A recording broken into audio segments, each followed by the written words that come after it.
en fait, ce qu'on peut appeler bavure, inévitablement, c'est ce qu'on appelle de manière classique des violences illégitimes. En fait, encore une fois, c'est la perte de contrôle de la situation d'un fonctionnaire qui aboutit à ce fameux dérapage ou à cette bavure. Tout a commencé par un vol de téléphone. Ensuite, le voleur il est monté. Donc les policiers sont venus puisque la femme qui s'est fait voler son portable leur a dit qu'ils étaient montés, enfin que les voleurs étaient montés sur la dalle. Donc ils sont venus, ils ont contrôlé donc un jeune homme qui promenait son chien avec son père devant sa terrasse. Et le contrôle d'identité s'est fait de manière assez choquante. Et c'est là où le policier lui dit ouais, ferme ta gueule, toi c'est écrit Lacoste, moi c'est écrit police nationale, tout ça. Après il commence à avoir une tension. Moi je viens, je commence à parler, je dis écoutez, depuis tout à l'heure on est là, ça a rien de... Après ça commence à... Le policier il vient, il met un coup de tête, tout ça, après ça pousse.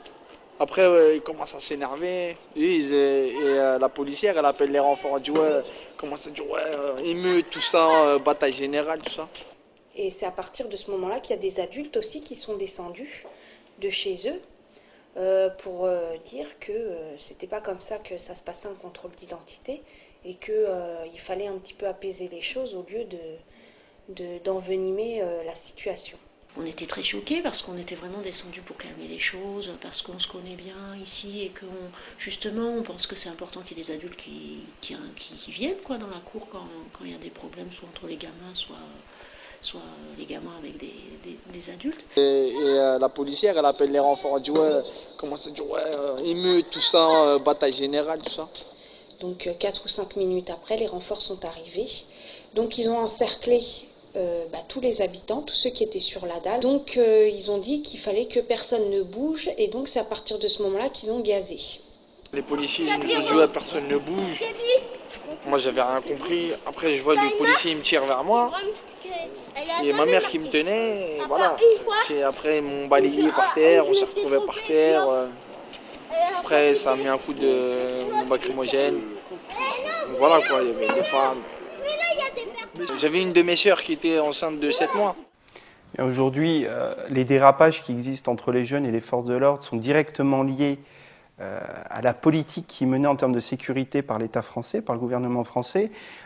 Nicolas Sarkozy, quand il est arrivé en 2002 au ministère de l'Intérieur, a souhaité casser la police de proximité pour mettre en place un nouveau concept, c'est-à-dire un redéploiement police-gendarmerie qui vise à avoir des services musclés qui ne vont pas rester de façon permanente dans le quartier, qui vont venir de l'extérieur du quartier et ponctuellement, quand ça va bouger dans un quartier, on va envoyer les CRS, les brigades anticriminalité, on a d'autres services comme les GSU, etc., qui vont intervenir dans les quartiers de façon effectivement musclée, puisque le problème, nos collègues, les fonctionnaires de police ne connaissent pas ces quartiers, ne connaissent pas les jeunes, et pour eux, potentiellement, quand ils vont rentrer dans ces quartiers-là, toute personne se trouvant à l'intérieur du quartier peut potentiellement être un délinquant ou quelqu'un de dangereux pour leur sécurité.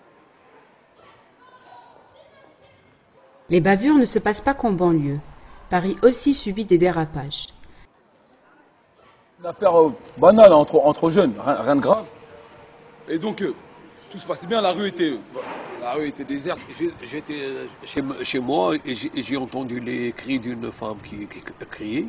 Bon, j'ai regardé par la fenêtre et il y avait une altercation entre une femme enceinte et un flic en civil.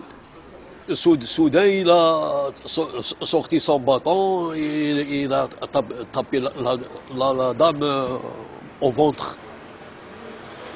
Et après, il lui a donné deux coups de poing et il l'a mis à terre.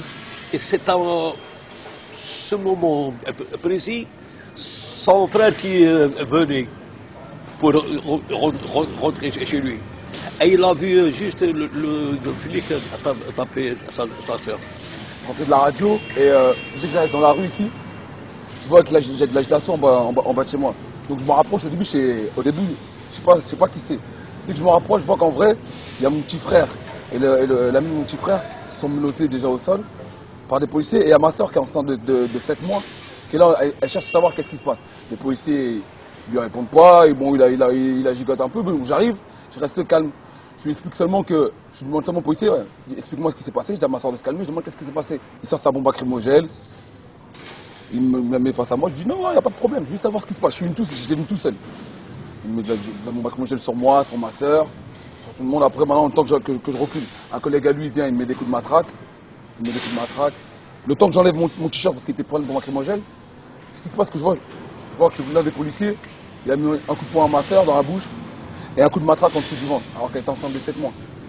Donc à ce moment-là, il n'y a plus moyen de. Il faut que j'aille protéger ma soeur. Voilà, et après je suis parti, j'ai mis un coup de poing à l'un des policiers.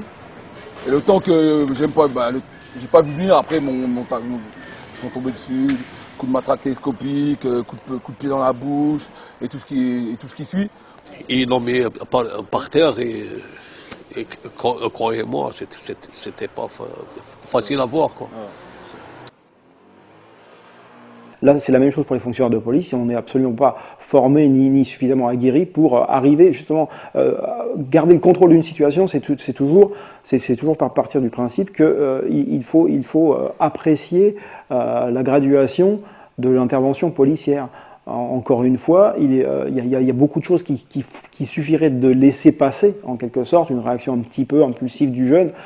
Si automatiquement le fonctionnaire de police, et c'est ce qui se passe encore une fois malheureusement, essaie de prendre l'ascendant, encore une fois, on se retrouve avec deux personnes qui s'opposent, et non plus avec un représentant de l'État qui tente de faire son métier et face à un citoyen lambda, bien qu'il soit peut-être avec une certaine propension à la violence. Il est toujours possible, encore une fois, si les fonctionnaires étaient suffisamment aguerris et surtout formés, d'éviter ce genre de dérapage. Incompréhension générale entre les forces de l'ordre et les citoyens.